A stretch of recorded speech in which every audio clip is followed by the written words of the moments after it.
తాకట్లో ఉన్న మీ బంగారాన్ని విడిపించి ఆ రోజు ఆన్లైన్ రేటుకి కొంటాం. Sharma gold company. నమస్తే, వెల్కమ్ టు సుమన్ టీవీ. నేను మీ యాంకర్ సిరి.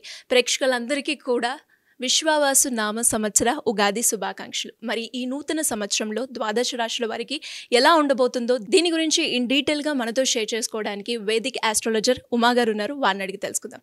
నమస్కారం సార్. నమస్తే అమ్మా. నూతన సంవత్సరంలో మకర రాశి వారికి విద్యాపరంగా, ఆరోగ్యపరంగా, ఆర్థిక పరంగా, సంతాన పరంగా ఎలా ఉండబోతుంది? వారు ఎలాంటి పరిహారాలు చేసుకోవాలి గురుగారు? తప్పకుండా అమ్మా. ముందుగా నూతన తెలుగు సంవత్సర శుభాకాంక్షలు అందరికీ కూడా. విశ్వావసునామ సంవత్సరంలో మకర రాశి వాళ్ళకి రాశి ఫలాలు ఒకసారి గమనిస్తే కనుక ఈ యొక్క మకర రాశి వాళ్ళకి గత జరిగినటువంటి 7.5 సంవత్సరాలుగా ఏలినాటి శని యొక్క దోషం వల్ల బాధపడుతున్నారు. ఈ మార్చి 30తో వీళ్ళకి ఏలినాటి శని వెళ్ళిపోబోతోంది అని చెప్పొచ్చమ్మా. అయితే వెళ్ళిపోవడం వల్ల ఏం జరుగుతాయి అంటే 30 సంవత్సరాల లోపు ఉన్న వాళ్ళకి ఖచ్చితంగా మంచి శుభకార్యాలు జరగడము, సెటిల్మెంట్ లేని వాళ్ళకి సెటిల్మెంట్ రావడం లాంటివి ఎన్నో జరిగే అవకాశం ఉంటుంది. అయితే దాంతోపాటుగా మకర రాశి వాళ్ళకి మే 15వ తారీఖు తర్వాత నుంచి, అంటే ఇప్పుడు వీళ్ళకి శని 2వ స్థానం నుంచి 3వ స్థానంలోకి వెళ్తున్నాడు. సో శని బలం అనేది చాలా బాగుంటుంది ఇప్పుడు. సో ఇప్పుడు వీళ్ళు ఎక్కడైనా పనిచేస్తున్న వాళ్ళైతే బయటకు వచ్చి ఇండిపెండెంట్గా అక్కడ పని చేయాలనుకోవడము, వాళ్ళకి ఇండివిజువల్ టాలెంట్ బయటికి రావడము, తద్వారా వాళ్ళ జీవితంలో ఎదగాలి అనేటువంటి ఒక సాహసోపేత నిర్ణయాలు తీసుకునే అవకాశం చాలా ఎక్కువగా ఉంటుంది. దాంతోపాటుగా ఇంకా చెప్పాలంటే గురుడు ఎప్పుడైతే మార్చి 30 నుంచి మే 15 దాకా చాలా బాగుంటుంది. మే 15 తర్వాత నుంచి గురుబలం అనేటువంటి తగ్గే అవకాశాలు ఉన్నాయి.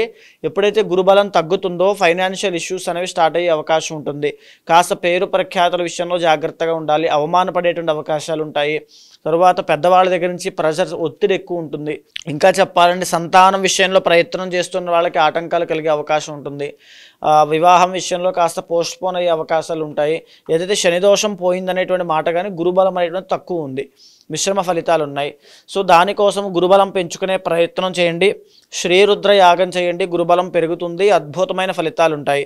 దీంతో పాటుగా మకర రాశి వాళ్ళకి మే 18వ తారీఖు తర్వాత ఈ యొక్క రాహు 2nd హౌస్లోకి రాబోతున్నాడు. రాహు ఎప్పుడైతే 2nd హౌస్లోకి వస్తాడో ఆర్థిక పరమైన విషయాల్లో జాగ్రత్తగా ఉండాలి. సేమ్ అదే ఫైనాన్షియల్ ఇష్యూస్ గురుబలం లేకపోవడం వల్ల, రాహు 2nd హౌస్ వల్ల ఫైనాన్షియల్ మ్యాటర్స్లో చాలా జాగ్రత్త. ఫైనాన్షియల్ మేనేజ్మెంట్ అనేది చాలా చాలా జాగ్రత్తగా చూసుకోండి, చాలా అవసరం కూడా.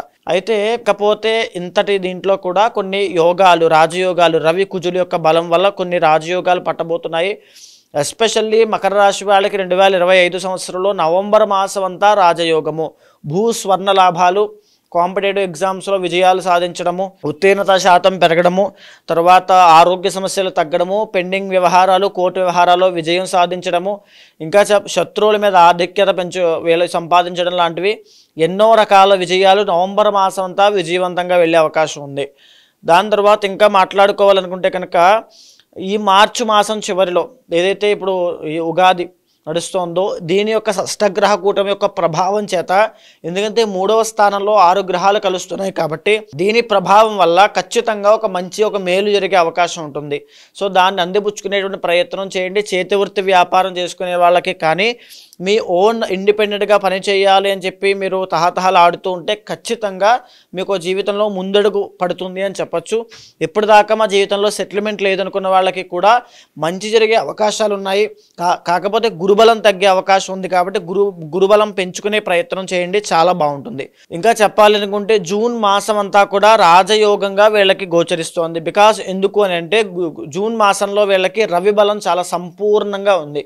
దాని మూలాన కార్యసిద్ధి, ప్రభుత్వ ఉద్యోగం కోసం ప్రయత్నం చేస్తున్న వాళ్ళకైనా, ప్రభుత్వ రంగంలో ఉన్న వాళ్ళకైనా ప్రశంసలు, మన్ననలు, అభినందనలు పొందడము, వీళ్ళ యొక్క పెర్ఫార్మెన్స్కి, యాక్టివిటీకి తగినటువంటి గుర్తింపు రావడము, రాజకీయ పరంగా ఉన్న వాళ్ళకైతే ఒక పదవీ యోగం పట్టడం లాంటివి, మెడికల్ ఫీల్డ్లో ఉన్న వాళ్ళకి, బంగారం వ్యాపారం చేసే వాళ్ళకి అద్భుతమైన రాజయోగం అని చెప్పొచ్చు జూన్ మాసం అంతా.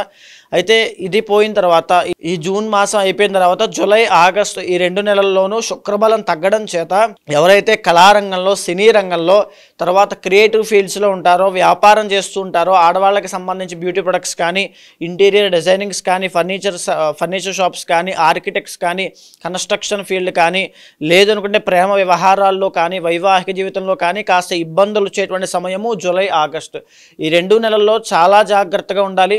లగ్జరీకి వెళ్ళే జీవితంలో ఆ డబ్బులు అనేవి ఖర్చు పెట్టద్దు. ఎందుకంటే మీకు ఫైనాన్షియల్ ఇష్యూస్ మధ్యలో ఈ జూలై ఆగస్టులో ఇంకా ఎక్కువ విపరీతమైన ఖర్చులు అయ్యే అవకాశం ఉంటుంది.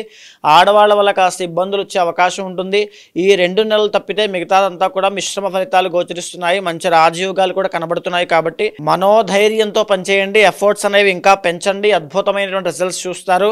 కొత్తగా మీ యొక్క సామర్థ్యము మీ శక్తి ప్రపంచానికి తెలియజేసేటువంటి రోజులు. దాని తాలూకు కాస్త కష్టాన్ని మే టు అక్టోబర్ దాకా కాస్త అనుభవించేటువంటి యోగం ఉంది.